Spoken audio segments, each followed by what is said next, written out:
Hello and welcome to How to Deal with Grief and Trauma. My name is Natalie Himmelrich.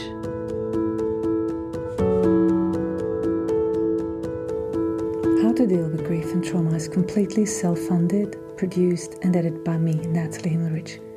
Consider making a small donation to support the podcast. Go to bit.ly/support, capital G, capital T, and podcast. I repeat, bit.ly/supportgt podcast. Thank you so much. And for more information, please visit Natalie's website, join the podcast Instagram page, and subscribe to the newsletter to receive updates on future episodes.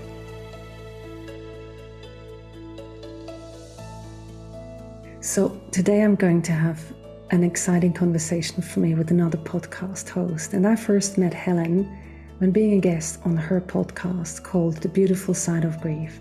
And in my opinion, we connected on a deeper level than just being guest and podcast host. As you can guess from the title of the podcast, Helen is fluent in the language of grief and loss.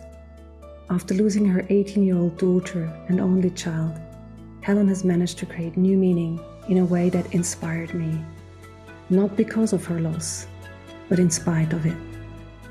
So here we go today. For today's episode, we've got two podcast hosts, two bereaved mothers who have made it their life's mission to bring hope and meaning into their lives after loss.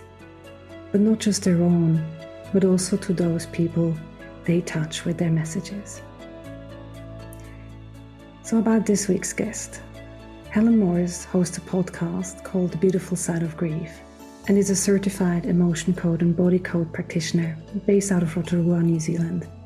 She came across this healing modality after tragically losing her 18-year-old daughter and only child in a motor vehicle accident in 2017.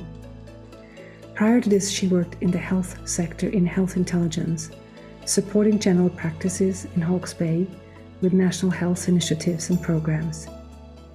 In March 2021, Helen launched a podcast called The Beautiful Side of Grief, where she interviews guests who have moved through heart-wrenching loss or those who aren't at a coalface supporting this process.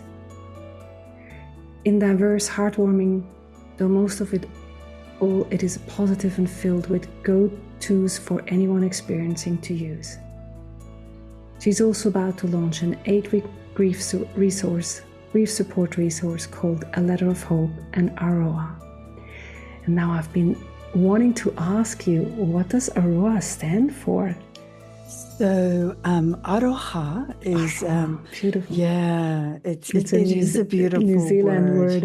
Yes, it is. It belongs to the Māori language, and it means, loosely translates to love. Beautiful. So hope and love, but it's just another lovely way of phrasing it. Hope and Aroha.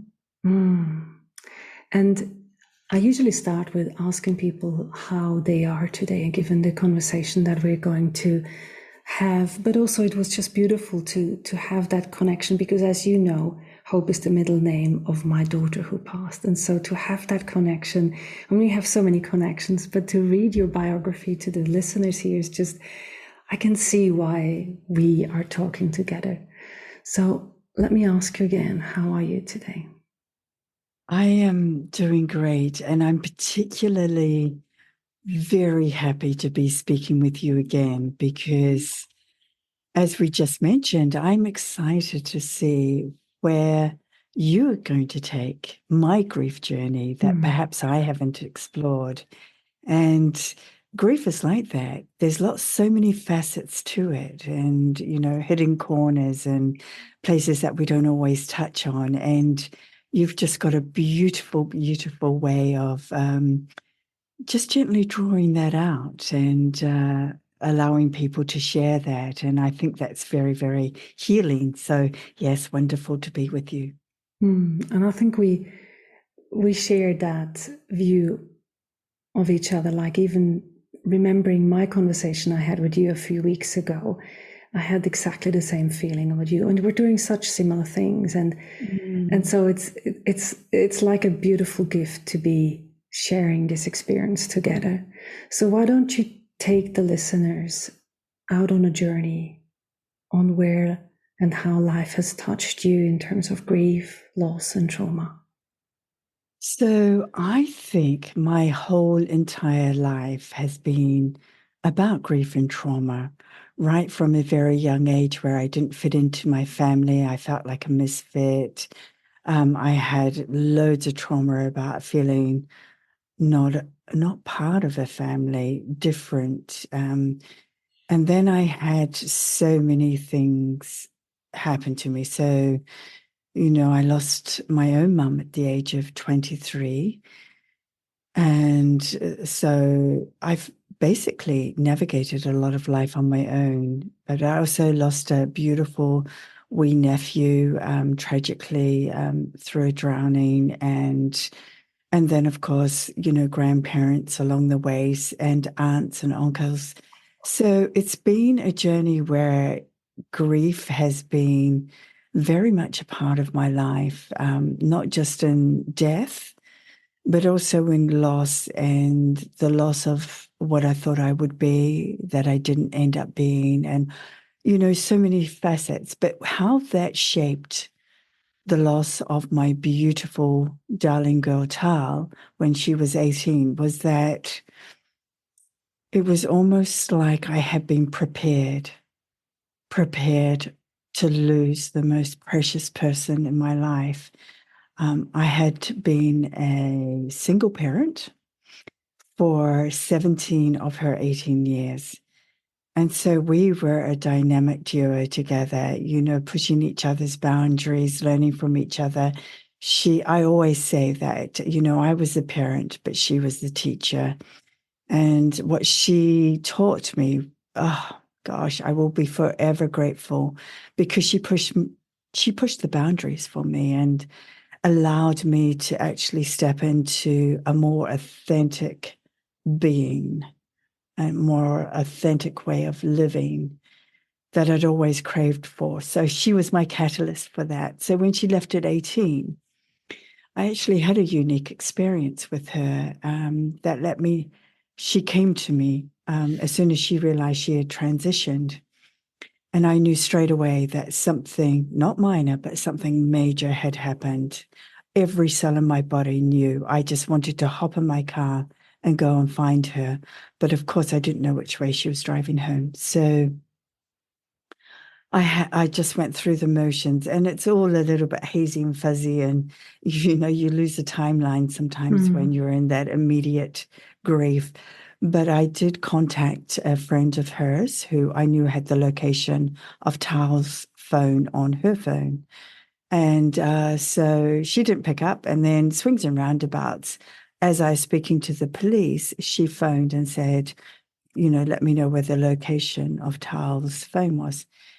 And then the police confirmed that there had been an accident, but not that there were any fatalities. And so they just said, just stay where you are because we've closed the road off. And I went, like heck, I'm staying where I am. So I phoned the hospital. I thought, that's the next obvious place. If an ambulance has been called, there's hope. But in my heart of hearts, I knew. And of course, when they cheerily told me that no, there was no ambulance as expected, I then went on Google, and within the hour, her accident was already up on Google. And the headline was a fatality between a truck and a car in Farndon Road. And I just knew that it was my precious darling girl that wasn't going to make it home. And but just confirmed. So, and that's coming up to 7 years this year. That is 7 years. And then about just over 18 months ago, after 20 years of being on my own, I met a beautiful guy through work who, how work, we just started talking, and then one day we decided to go out for coffee, and then that led to dinner, and then that just led to the next day and the next day. And it was just this beautiful, easy connection that we shared. It's like we got each other. We got each other's trauma, past trauma, and it was just an easy synergy between us. And then we'd only known each other for 4 weeks. And it's such a short time, but it felt so much longer than that before he went on a camping trip. And unfortunately, his life was tragically taken that first night he was down there by a 16-year-old. And again, I just had this knowing that it had happened. Yeah. So lots of grief and lots of trauma in my life. Yeah.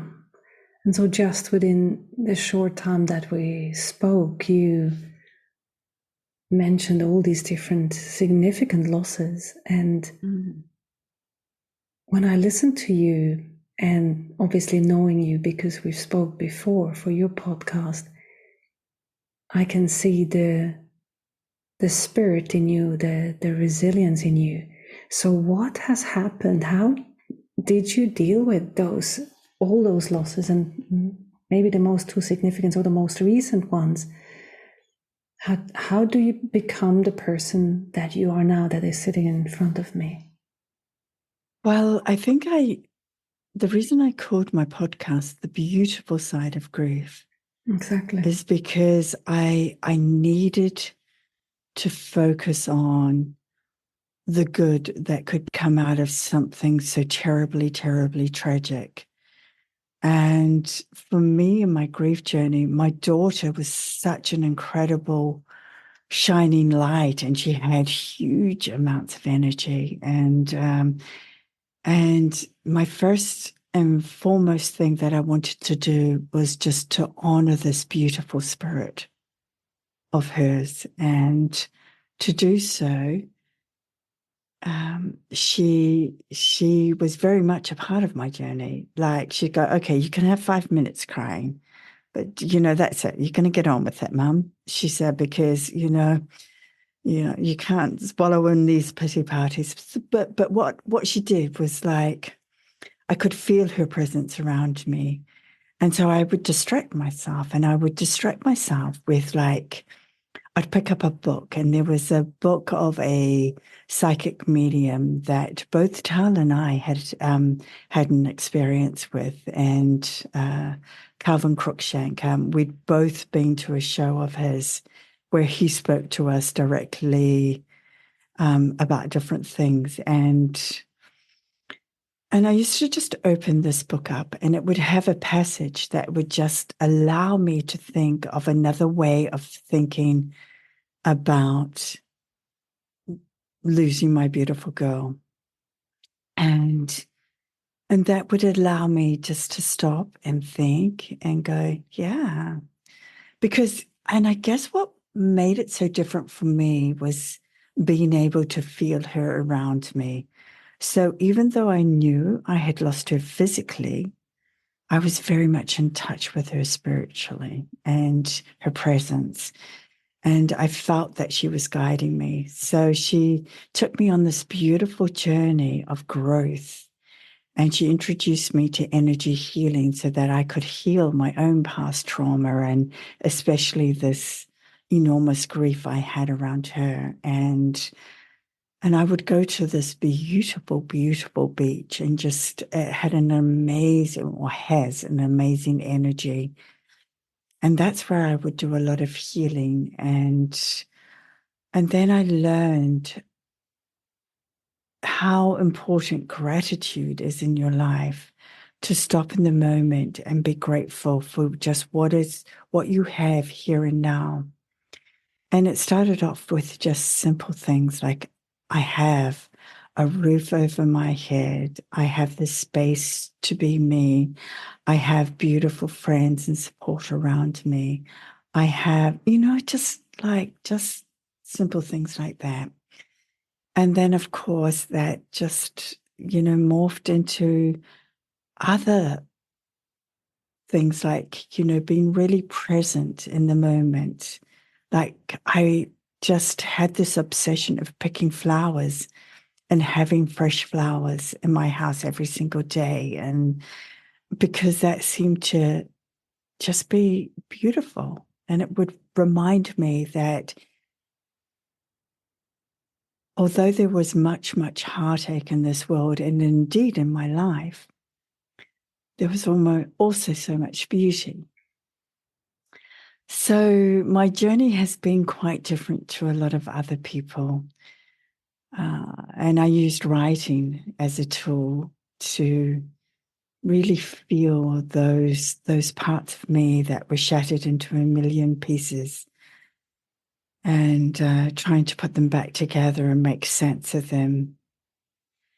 And I also felt an overwhelming need to support Tal's friends. They were all teenagers, and some of them had never experienced grief firsthand before. And so it was really important for me to honor that as well and support them. And in fact, we made a funeral, more a celebration of her life. And we had this bright pink coffin, and her friends wrote on it and bedazzled it. And they put their favorite trinkets or memories in her coffin with her. And I had her at home, and it just allowed people, if they were comfortable, just to sit with her. Because I think for some people, it seems surreal. Like one day this person is here and the next day they're gone. So being able to see her and talk to her and realize her physical form was no longer here, but I think that helped some of her friends greatly. And just the camaraderie they had together, and the beautiful, beautiful stories that they shared that I'd never heard before. So you get a group of teenagers together, and then you find out all those stories, and there were some absolute treasures in there, and things I learned about my daughter that made me feel so, so proud. Yeah, I have a lot of memories of clients who recounted situations where they lost a friend in those early formative years of early adulthood or late teenage years. And it's quite significant what a lot of clients of mine have told me about that moment, losing a close friend. Because as you said, if we're looking at the life order, people at that age might still have their grandparents or not, but there's someone significant that is very close to them, and especially someone that is out of time dying, meaning too young to die, that is in some way shocking to the system, because they don't believe that someone at that age should or could die. And so that has been recounted to me as interesting, important fact. Yes, because on that note, I want to share that I had always had this interesting reaction to hearing about teenagers dying in car accidents. And this is even before I had Tal. I used to think to myself, how could those parents possibly cope with losing a teenager in an accident like that? How could they do that? So over the years, that happened. I was actually thinking about that and confronted with that a number of times. And again, on some deep level, I believe that was preparing me for the loss of my beautiful girl. I never worried about her driving. She was a good driver. I trusted that, I wasn't going to worry about her driving because we'd done everything we possibly could to ensure she was a good driver. And so I just had to let that be. And it never really worried me too much. So when her accident actually did happen, it was just like, oh, now I understand. And I believe on both our soul levels that we both understood that this was our journey together. I want to circle back to something you said, which sort of caught my interest. You mentioned that in the moment you knew that something happened to her, and also that you felt her around, which really helped you after she passed. Is that something that you knew from your experience prior to her death? Is that something that you were aware of in your surroundings, or was that new? I guess growing up and, trying to find my way and trying to find out who I am and trying to be who I am, I searched for a lot of things, and spirituality was one thing that resonated with me, but I wasn't into it in any great way, like it just seemed to offer me some calm and some peace and some understanding that there was something bigger and greater to it all. And so, of course, with Tal, she just brought that home tenfold to me. Like I could feel everything within me and hear her as well. And of course, you put it down initially to thinking, oh, that's just what you want her to be saying to you. And you kind of think that you're just thinking that because that's what you want to hear. But then, I hadn't mentioned to anybody that I could hear her. And then I saw a medium, and she said to me, she confirmed that she said, that is her. That is her talking to you. You are hearing her, just like you feel her, just like you see the signs of her. And yes, so, hold on to that and trust that, and she said, you're never going to be parted. We had such an incredible relationship as a mother-daughter. It was hard, like she put me through the ringer a number of times, challenging me as she was growing up. But I grew from that. And so in her 10 years, we had these wonderful years together. And yes, I'm not quite sure where I was going with that, but I just treasured that connection. Yes, that's what I was talking about. We had such a close, special connection, and I feel that today. I still have that connection with her. That nothing can break that. Nothing can take that away. I actually spoke to the director of a film that, I don't know if I shared that when we spoke, and his name is Stephen Berkeley, if I got the name right. And it's the second last episode of season 6. And he has directed a film called Life with Ghosts. And part of that is the grief therapy that he came across when you have to watch the film or listen to the episode, but it's actually speaking about getting in contact with those one in the way that apparently you and Tal were in contact right from the beginning. And so many people that I have spoken to, also clients, would wish they have that and they don't. And so part of his film highlights the possibility of how to get in contact with loved ones.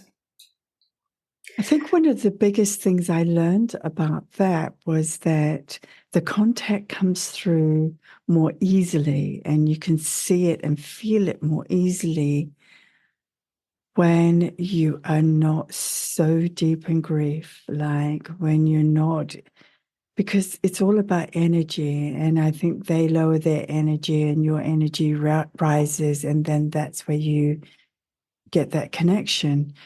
And so often when people are in deep, profound grief, unexpected, where they have no idea where to navigate it, that kind of makes it more difficult for them to feel and see and hear and have all those signs around them. That's just my understanding around that. And like I said, my whole life was preparing me for grief and resilience and things like that. So I actually managed it in a different way that's not so typical of a lot of people. Not to say that it was any less, but it was just different. And that allowed her to come through. Like every time I hopped in the car, she would play Harry Styles' Sign of the Times. And for about 6 months, every time. And I'll just go, wow, and she was saying, don't stop crying, Mum. I'm here, like, yeah. So, yeah. So you mentioned that part of your grieving and healing journey brought you to the kind of energetic work that really helped you in your own healing. Why don't you share a little bit more about that? Because I think people would be interested to hear and find out whether could be helpful to them. Yes. Oh my gosh, that was so life-changing for me. So Tal guided me to the emotion code through a podcast, and I was listening to the founder, Dr. Bradley Nelson, who was a chiropractor, talk about how often he experienced with his patients that the pain they were having, and often repeatedly, tracked back to emotions, and he could identify the emotions, whether that be anger, resentment, whatever have you. And this fascinated me, having so much trauma in my own life and having so much chronic illness as well. And so I listened to it again, and I downloaded the emotion code and taught myself how to muscle test. And I did this all in a few days. And because I really wanted to see what emotions I had trapped that were causing dis-ease in my body, and whether I could release and free that energy from within. And oh my goodness, did I go on a journey. Like, I just gave myself, I was by myself at the beach, and I just gave myself permission to feel whatever I needed to feel and to release whatever I needed to release. And I had emotions coming up that I never knew were deep inside of me, but it all made sense. And I just released. And I remember waking up this one morning and walking out in the sand and just feeling this beautiful sense of calm and strength and peace. And I'd never, ever felt that before in my life. Never, ever. I'd never had a calm life. I was this hypersensitive, perfectionist person prior who always needed the I's dotted, the T's crossed, everything planned and sorted. And here I was with this feeling of incredible calm and peace. So I just continued to do that. And then I also thought, if this can help me in such a short space of time with all the trauma and emotions I'd embedded over time, imagine what it can do to others. So I actually went over to the States to meet him through a 3-day seminar that he was holding in Utah. And because I just wanted to really know that this was legitimate. And then I trained in the emotion code, which led me to the body code, and yes, and releasing energies from people. What I've discovered in this journey, though, is that people will only allow energy to be released from their bodies when they are ready for it to be released. So consciously or subconsciously, people will hold on to that energy because it's serving them in some way. Yeah, like a secondary gain or something. Yes. And so now I still work on people, but I allow them to find me, because when I feel like they seek me out, they're ready. And then we can just go on this wonderful journey together. Because what tends to happen, and I know from my own experience of doing so much healing, is that you can have these wonderful short-term gains. You can release that trauma and energy and feel good. But if you're not changing your lifestyle, if you're not changing those things that allowed you to embed those energies in the first instance, then you just go back and over time bed them back down again, because that's your safe mode. That's where you feel the safest. Yeah. Wrapping all that around you. And that's a response from childhood and trauma. And it's at such a subconscious level that people are often not even aware. Yeah. So if people would want to find you, I mean, or what would you want them to know in relation to the emotion code and in relation to grief? Because I think a lot of people might hear you speak now and they think, well, I'm not sure if that's possible for me, or I wish if it were possible. What would you wish them to know in relation to the emotion code for them, whether to know whether that's something that calls them or not? So everything in this life is energy, including all our emotions. They're all just a frequency of energy.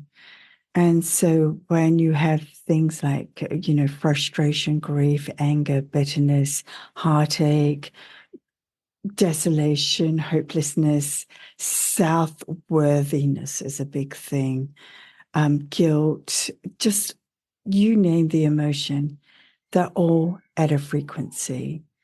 And when you have that chatter in your head, that self-talk that says, oh, I'm hopeless, I'm useless, never seem to get this right, or I just can't seem to please anybody. And you go on these cycles of, self-criticism and self-harm, really, and you bed them down, all these emotions down deeply within you. And often they will manifest as, well, they can manifest as anything, because energy can bed down anywhere in any place within your body. So for some people, it might be headaches. For others, it might be, chronic coughs and colds and lung conditions, asthma, allergies. For me, it hit my digestive tract. I had severe Crohn's for many years, like in and out of hospital, severe, on loads and loads of medications, trying every single thing. And I was in a bad, bad way. And that's how I bedded down all the emotions I used to feel. And so they all present as different forms of ailments or feelings or disease, or, you'll know what it is as I'm talking. Many clients come to mind. You go you'll go straight to a place and go, I wonder. And so for me, I released so much of that initial grief and heartache that was controlling my life after the loss of Tao. That pain that doesn't go away in your heart. It just feels like a constant ache. And I learned to walk alongside of my grief and to allow it to, come visit me whenever it needed to. And so that doesn't mean that you're suddenly miraculously going to heal yourself from, feeling the loss of those precious people in your lives. But it allows you the space to acknowledge that and to walk alongside of that, and in fact, for anything in your life, just to give you the freedom to know that, we have this incredible power within, and to heal ourselves and to manage our lives. We're incredible, complex beings. If you think about how we operate, how we breathe, how everything within our body just happens. And that shows us that a lot of that is happening at a subconscious level. And if we allow ourselves to tap into that and believe in us and believe that, when we're trapping all this energy within us, often that's an opportunity for us to grow and learn and just say, and acknowledge the hurt and the pain that we may have felt from this instance of grief, or in fact, many instances. Like I've been doing a lot of healing lately around my inner child, allowing my inner child, that beautiful, perfect part of me that learned to keep me safe when I was very young and didn't know better, that actually that person within me is safe now, that I'm the adult now, that I can take care of that child and just allow that child to be. And, that happy, beautiful spontaneity of children and laughter and fun and, and allow that to come out of me as adults. So, yes, I think I digressed a wee bit, but I hope that I've answered that question for listeners. It can have a profound effect on your life and your grief or whatever is happening for you in your life. And it's just taking that first step. And I'm a great believer that when you're ready for things, like when you're ready to seek out a therapist to help you reach a point where you're maybe safe to try other things. When something feels right to you. And it may just be all timing. Like I went through so many different healing modalities before I got to this one that works for me. Yeah. And I think it's beautiful how you put the light or shed the light on both, meaning that there was this huge and significant loss and how you felt in your heart, and how at the same time there's other sides as possible. And I think for people listening here, it's good to hear that depending on where they are at in their grief, and they might have heard me speak about the raw part of grief, the early grief, and that is not a length of time that's different for anyone, that in that moment it doesn't seem possible, and then that might not be the right time to go on a search. But if okay, I'm ready for another part of this, I'm in a different place, then that is the call. And so, like always, we have those links to Helen's offerings in the show notes, so you can find them. Go search out my website and you'll find, I've got the healing on there. The other thing I want to say with that is that what I've understand about grief, and both of the most recent instances I've had, is that any trauma you've experienced in your life or anything you've experienced in your life will often come hand in hand with grief. So you have that grief experience, and it's like you just get cracked wide open. And so it's a free for all. Anything and everything can come up. And for some people, they just find themselves feeling anger.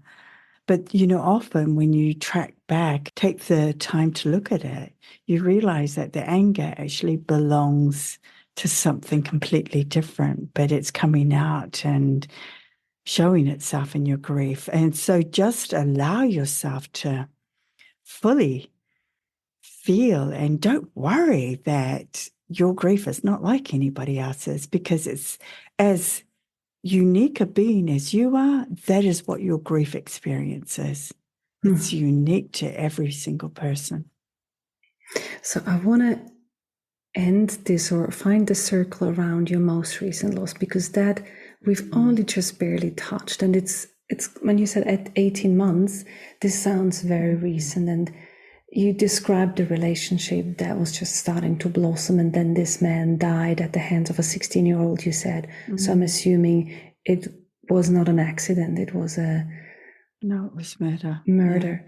So how have you now, with this, all that you mentioned so far, are you dealing with this right now? Because that sounds like, for many people, 18 months is something that is still in the process of dealing with it.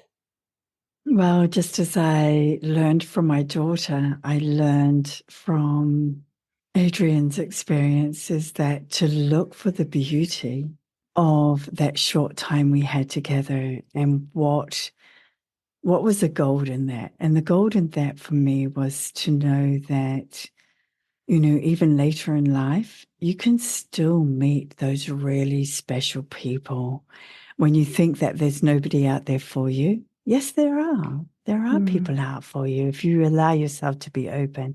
And I taught myself a lot about relationships I had to learn how to be in a relationship before this one came along. And so I was really grateful, even though it was such a brief time. But then it also exposed me to so many other aspects of grief where people are having to deal with the police and having to deal with the trial and having to deal with, so many other aspects of it.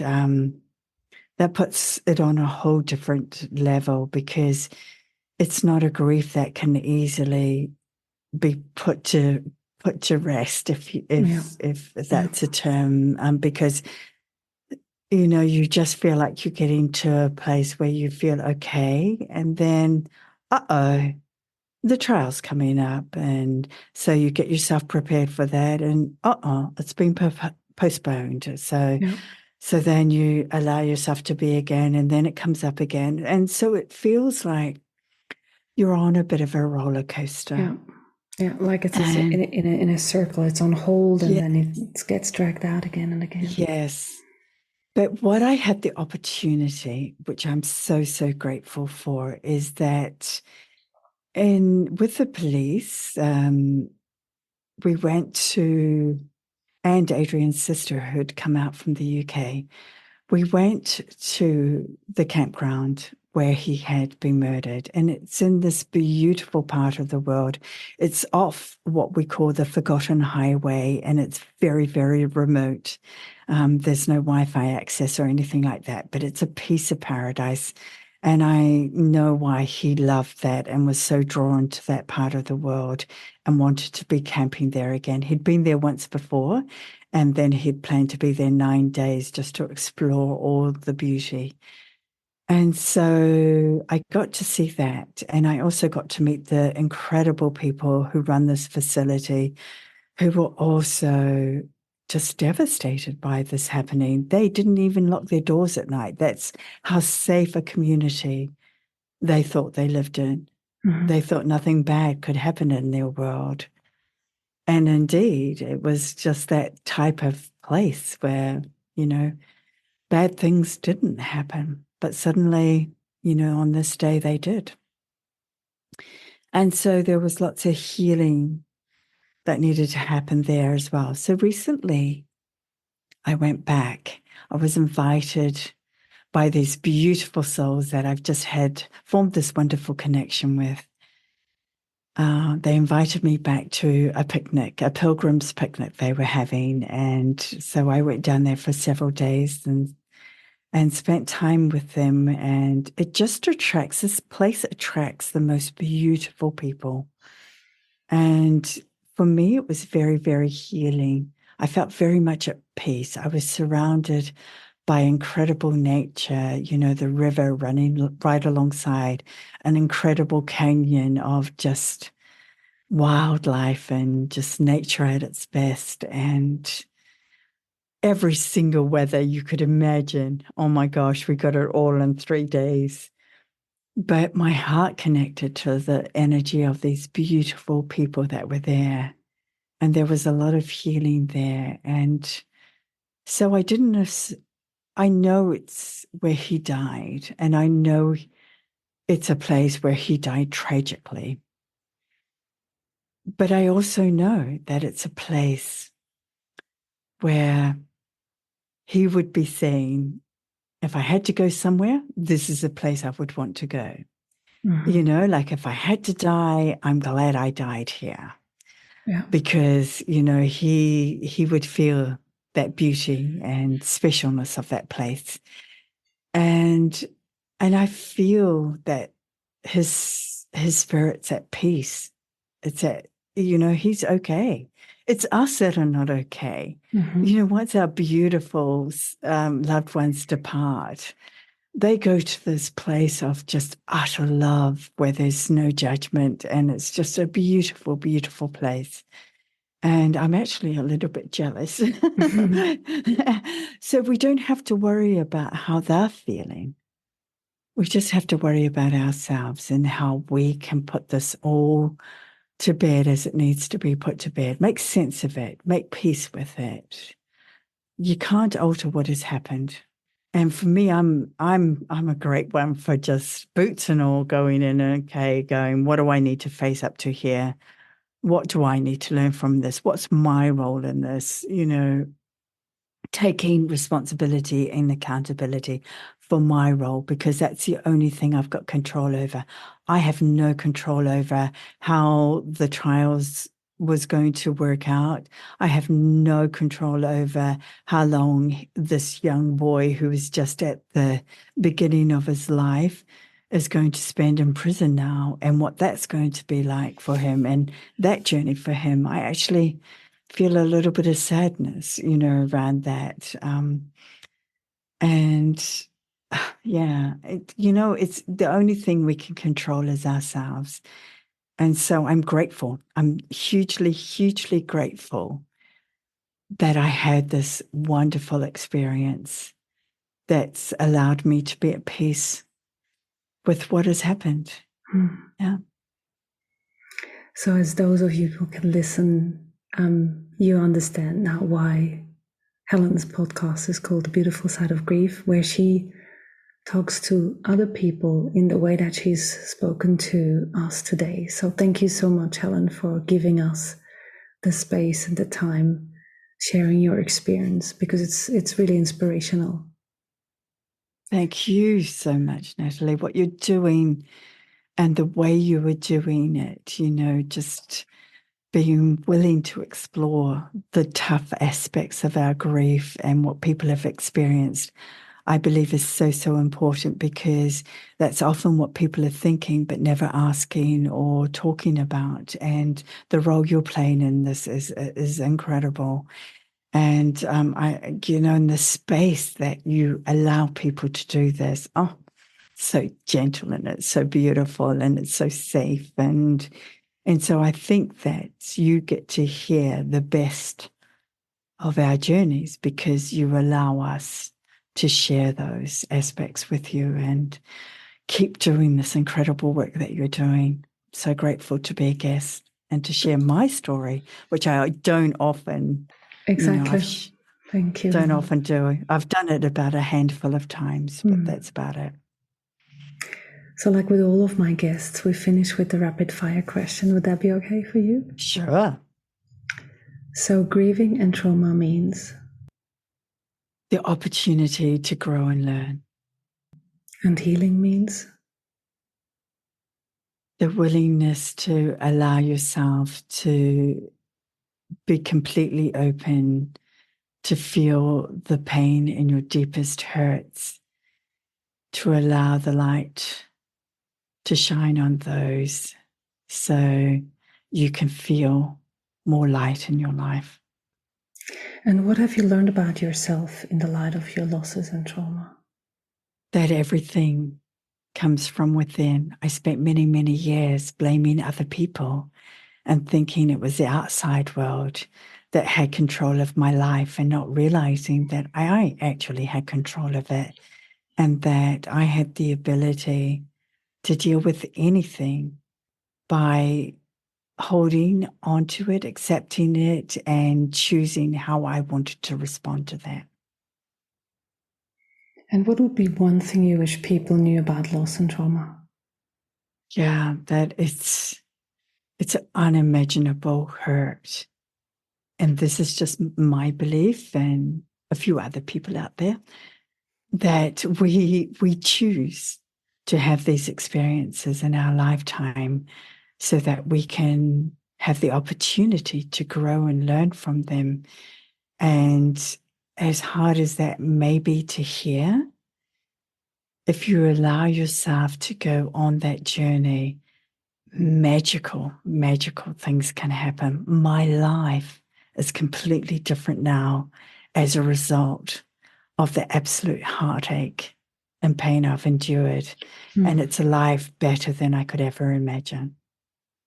And I think you already answered the last one, but if we were to pick one specific thing that has changed since your loss and trauma that you wouldn't want to miss, maybe the most significant one, what would that be? Yeah.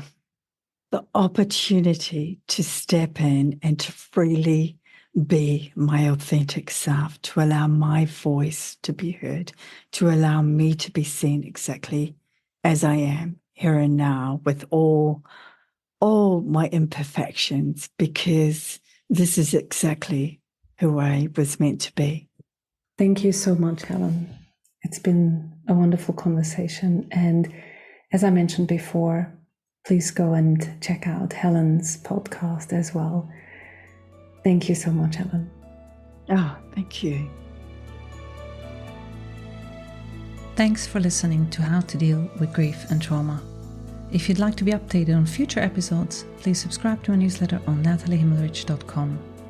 If you need grief support, please contact me for a 30 minutes free discovery session. How to Deal with Grief and Trauma is produced and edited by me, Natalie Himmelrich. To support this podcast, please rate, review, and subscribe to or follow the podcast on Apple, Spotify, or wherever you get your podcasts. Thank you. And remember to keep breathing. I promise it will get easier.